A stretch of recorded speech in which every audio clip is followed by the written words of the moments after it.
Hello, chess friends, and welcome to Jozarov chess channel, and welcome to an amazing tournament that started today. Welcome to the Sharjah Chess Masters in 2023 that's going on now in the United Arab Emirates. And this tournament is a classical time format chess event.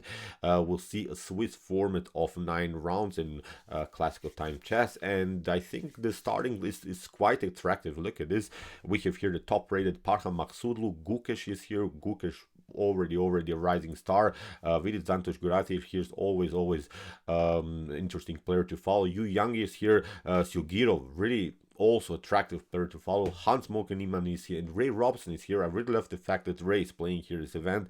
I really love the games from Ray Robson back from 2022 from the US Chess Championship. I think he played really cool, attacking, aggressive chess.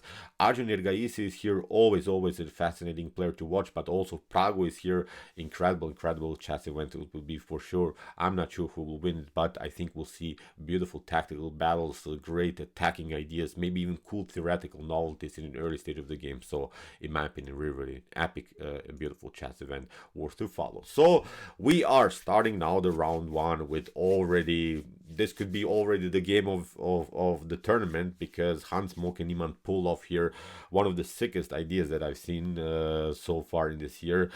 Beautiful exchange sacrifice we'll see in an early stage of the game, but then the game was really epic. So in my opinion, beautiful it was for sure. So his opponent was Harsha Bharathakoti. He's also a respected grandmaster from India. Let's see now what happened. It was, in my opinion, simply the best game so far from the round one for sure. So d4 here played by Hans Niemann. We have d5 by Bharathakoti. We have c4, c6, the Slav defense, knight to f3, and here Harsha Bharathakoti played the move knight to f6, simply going into normal structures of the Slav defense. Wait here, white to do the next move. Now, many times you see in the top grandmaster level, white is many times playing now this quiet variation with the move e3. Many times when you play the move knight to c3, then you risk to go maybe into the check, maybe the same Slav could happen. Now after move e3, we're playing a calm game. That's why it's called a quiet line, a calm line. And then if d takes c4 and some lines happen, then we can also recapture the pawn with the bishop. So now Bharathakoti plays the move bishop to f5, simply develops the bishop. Knight to c3 controls the e4 square. Now with both of the knights, we're trying now simply to attack the bishop here. That's quite well developed here in the game e6, and now comes this idea with the move knight to h4. We have bishop to e4, f3, kicking with the bishop, bishop to g6, and now queen to b3 here by Hans Moke and Niemann, simply attacking the weakness on b7. And here already an interesting choice by Bharathakoti, because he plays queen to c7. In my opinion, queen to c7 is much more powerful than maybe to play the move queen to b6, because after queen to b6, white can go into simplified line, knight to g6, h takes g6, and now after king to f2, after a couple of trades of queens, I think maybe black can get a draw out of this, but I think white has an easy game. White has the bishop pair. White will eventually trade off the queen, simplify the game enough, in my opinion. Nothing spectacular here for black. The move queen to c7 is much more powerful, because if you play knight to g6, then after h takes g6, we have a beautiful attack here against this pawn on h2. At least you have different attacking chances. So black is also keeping his option in this particular line. So bishop to d2, Hans develops the dart with bishop, bishop to e7, g3, kingside casting, c takes d5, undermining the pressure a little bit in the center, c takes d5, and after knight to g6, h takes g6. Okay, white has the bishop pair, black lost the bishop pair, but I think this is still nothing spectacular also for white here, because the pawn structure is symmetrical. What I mean that it's symmetrical, that we have here a 2 versus 2 situation on the queen side, and we have now 2 pawns in the center of the board, and of course a 3 versus 3 situation on the king side. Meaning of this symmetrical pawn structure is that it's very hard for both of these players to make dynamics in the center of the board. If you play e5 from black's perspective, then you keep your isolated pawn on d5. If white does the same with the move e4, then you create a weak pawn on d4. So no pawn movements I think we can expect in an early stage of the game. So you can do it, of course, but you could weaken your position further. That's why I think the structure in the center is static. The structure is basically immobile, so that's why it's, I think, not a dynamic game. So that's why also the bishop pair is not so important. These types of structures, the knights are also perfectly fine. The knights could also find their way into the game here for sure. Knight to h5, for instance, could be a possible, maybe even some line sacrifice, something around the score g3, bishop to d6. So many ideas I think black can also have, especially here somewhere around the square g3. So in the game we have bishop to d3 by Hans, knight to c6. So as I said, look at this perfect symmetry so far in the center. We have rook to c1, placing the rook where already the queen is. If something clears, of course, on the c file, then the queen could be endangered. a6, knight to e2. Good move here by Hans, searching for new opportunities for the knight, especially around the square f4. The knight could be good, maybe targeting in some tactics knight to e6, knight to g6, maybe bishop to g6, knight to g6. Many opportunities are also coming here to my mind when it comes to tactical possibilities here on the king side for white. So queen to d7, king side castling, e5. As I said, when you try this kind of a move, you are provoking structural weaknesses. e5 is of course keeping now the pawn on d5. We can still, many of us I think would simply take out the pawn and hope for the best, but now Hans Niemann played really an awesome move, and it's actually even the suggested move by top engines. Really wild stuff how Hans played now the game, how Hans pulled off the impossible, the craziest move. Hans sacrificed the rook immediately for the knight. Really wild stuff. Look how Hans is playing the game. This is the way to go, because after b takes c6, now Hans can pick up here the pawn on e5. So as I said, pushing the pawns in these types of positions is very dangerous. You keep your pawns isolated, you keep them weak.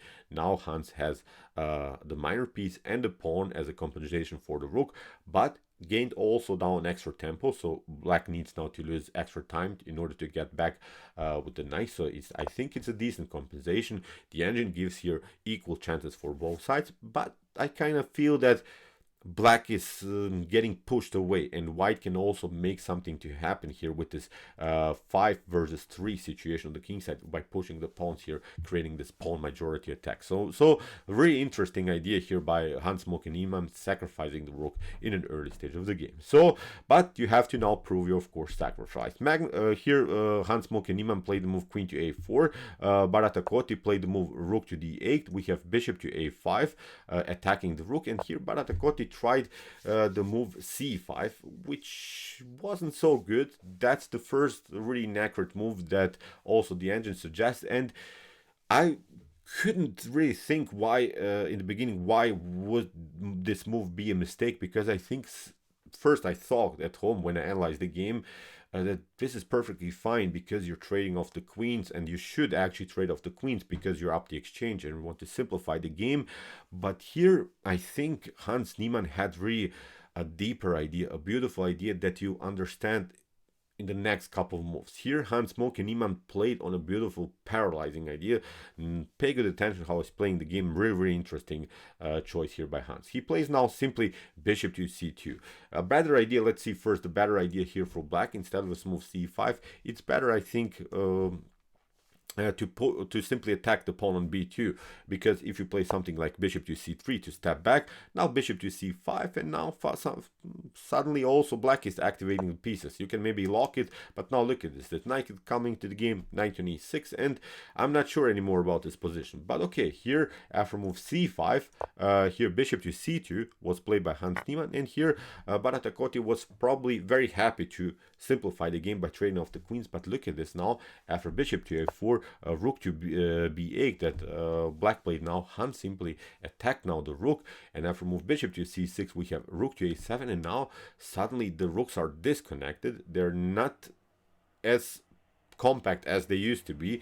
Now of course you're trying some kind of an attack here on the b file, but here first bishop to d5. Here we have rook takes b2 by Bharathakoti, king to f2, knight to g5, but notice now that the knight doesn't have so many good squares. You will eventually get it on e6, but you don't have from that square a better opportunity. The pawn on c5 is very weak here, and the problem is now you can really never double up rooks. You would love to do that, but when we play bishop to c3, one of these rooks has to step back. You cannot play so far rook to b1. So although this rook seems dangerous on b2, but with an easy bishop to c3, the rook has to drop back, and again you cannot activate the rook. So you are up the exchange, but you cannot really find opportunities for the rook. That's, I think, the bad thing here for in black's position. So after move knight to g5, bishop to c4, knight to e6, bishop to c3. Look at this. When the rook drops back, there is simply no further activity for the rooks. The rooks are paralyzed by both of these bishops, and now Han simply continues with a beautiful move, rook to d1. And look at this. All of black's pieces are paralyzed. They're temporarily useless. Look at this. The knight cannot jump on d4. The bishop is paralyzed by its own pawn on c5. The rooks, even if you play something like rook to d8 here, then we'll simply play rook to b1, will simply occupy the other open file, and still you cannot infiltrate with your rook here on the second rank. So again, it seems so that the rooks are really useless in this types of position. Of course, you have to prove your point here. Of course, you have to do something new here. But from a really positional point of view, I think this was a brilliant, beautiful exchange sacrifice here by Hans Niemann. So after move rook to d1, look at this. Black has a tough time simply to find better scores for the pieces. So that's why here black tried g5. We have f4. We have g6. Hans simply continues the pressure as promised, using this advantage here on the king side, plays on this 5 versus 3 pawn majority. This pawn is of course a passer, but it's blocked out by the beautiful bishops, and really interesting position created here by Hans Moke Niemann. G takes f4, knight to f4, we have knight to g5, which was also a tiny little inaccurate move, but basically everything is so messed up. Even if you play something like rook to b7, maybe to finally trade off the rooks on the b file, white will simply play, I think, knight to g6. Look at this. This is also working. F takes g6, bishop to e6. So here Bharathakoti had also tough time where to go with the knight. So that's why he played maybe the slightly worst continuation, knight to g5, but also the other possibility wasn't really optimal for me. So here after knight to g5, finally bishop to d5, Hans is controlling now the knight cannot jump on e4.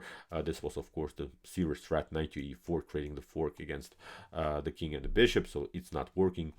Here Hans Moke Niemann paralyzed simply the knight on g5. Rook to d8, we have king to e2, king to g7, and now simply h4, kick away the knight drops back here on e6, and now bishop to a5. Here Hans Moke Niemann uses now the power of the bishop pair, simply is chasing now the rook all over the board. Even if you play something like rook to b8, then bishop to e6, f takes e6, knight takes e6 going to happen. It comes with a check.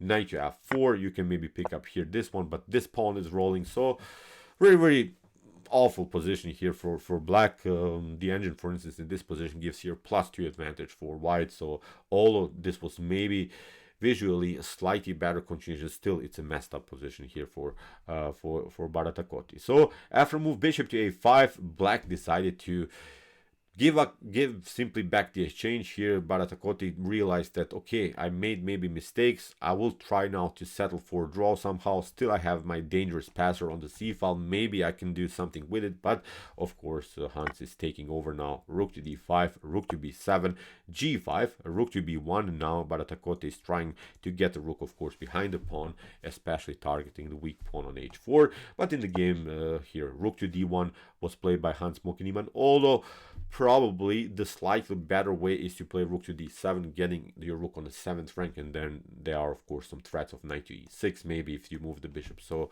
this was slightly better, but rook to d1 also perfectly fine going into the fully endgame, because still of course you're up a pawn, and white's king is much more active, especially the pawn on c5 could be really then a long-term weakness. So in the game, rook to b2, rook to d2, rook to b1, bishop to c3. Again, the engine also suggests here the move rook to d7, bishop to c3 is not so bad here for white. Still white has advantage, but again, rook to d7 would be a much better continuation. Rook to h1, attacking now the pawn.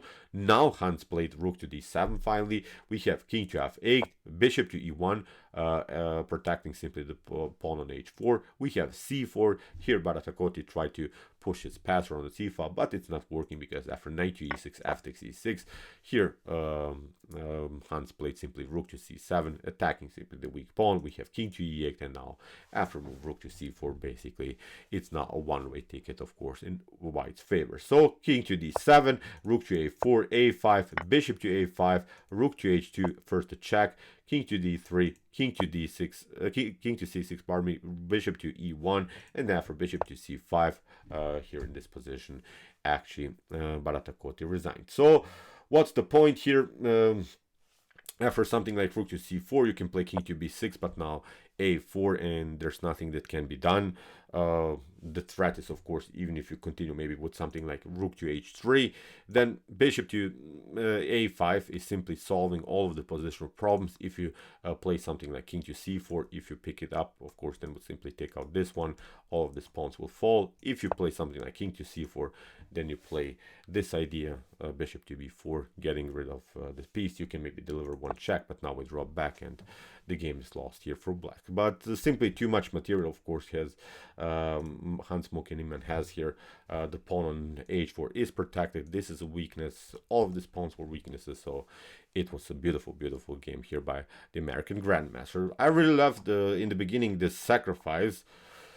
Brave choice for sure. Rook takes c6 here. I'm not sure how many of us would dare to play. Many of us would consider this move. Many of us would see this move, but playing it, it's a different story. Here Hans Moke Niemann showed again his great attacking skills. A beautiful, beautiful game.